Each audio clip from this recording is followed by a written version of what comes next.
This is Grace Lynn Keller with the Becker's Private Equity and Business Podcast, and I'm excited to be joined this morning by Dale Miller, who is a business development and personal branding coach. So, Dale, thank you so much for joining me today. And I would love to have you start off by introducing yourself and telling us a little bit more about what you do. Happy to do that. Happy to be with you here this morning, Grace. Thank you.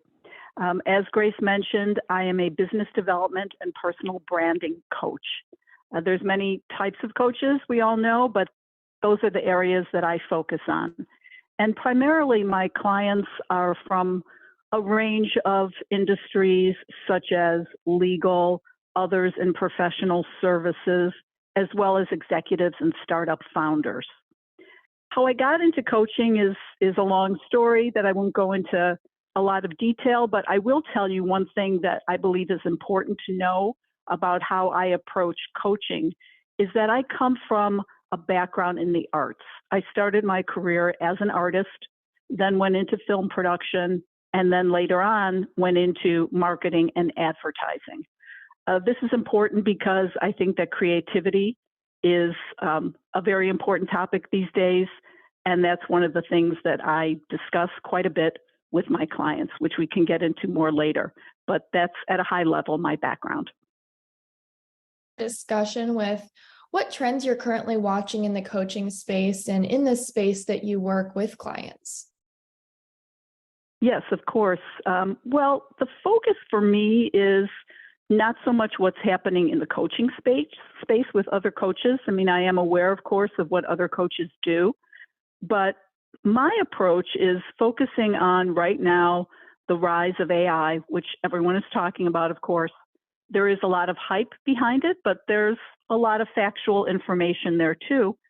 And this is going to impact people's careers in a big way.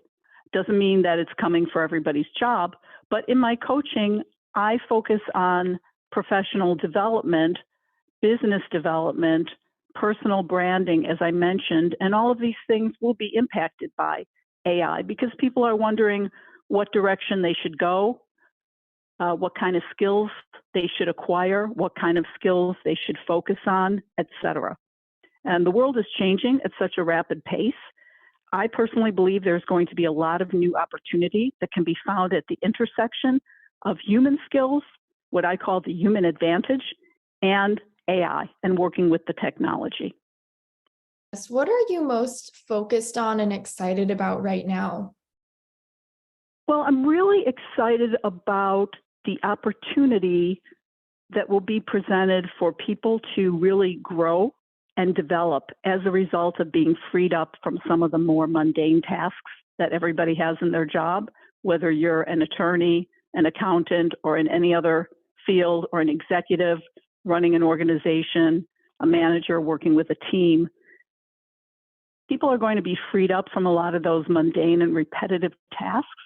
And my hope is that people will realize that they can use this time to develop their creativity, which I think of as a mindset and an approach to problem solving, and have more time to do things like really build upon relationships with people, use the so-called soft skills, although I hate that term because it makes it sound like it's just fluff, but they're really important skills, and even more so today.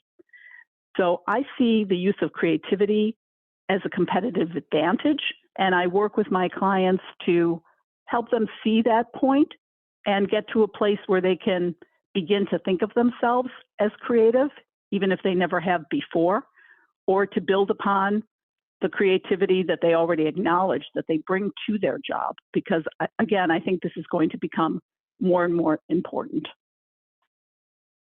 People would be excited by the prospect of being able to cut those more mundane things out of their day. So totally agree with you there.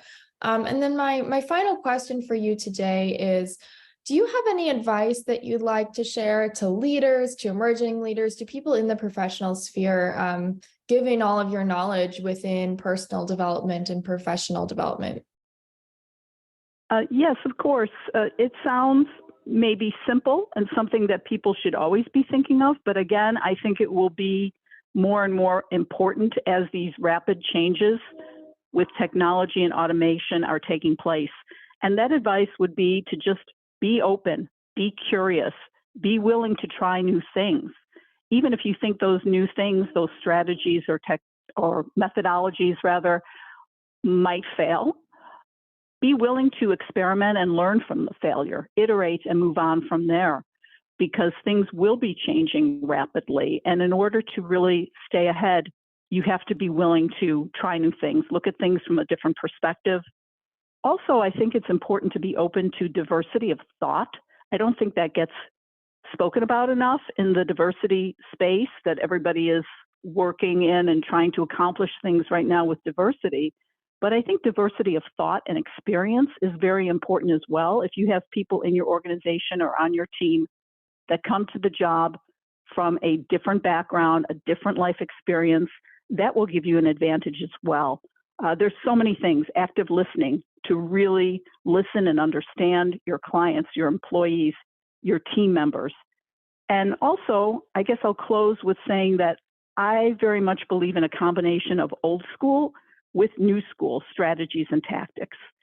We have all the digital work that we've been doing for a long time now, text, email, and Zoom became so big during COVID. But I still think there is so much value in meeting people in person when possible. Calling people on the phone, voice-to-voice communication is very powerful. And these are ways to build relationships that you can't quite do digitally. You know, we're doing a pretty good job with it, but there is really something to the in-person and to phone calls that takes it to a different level. And I would also say that data is something that you should look at, of course, but data isn't the full answer. Data is a part of the story, but all data inherently has some bias to it because people are inputting the information that develops the data. So I think using your own experience, your own intuition, talking to people in your network is very important as well. And I would not forego that in favor of data only, and to build your brand and build your community. Thank you so much for joining me today and sharing your insights on the Becker's Private Equity and Business podcast. Thank you so much. Thank you, Grace.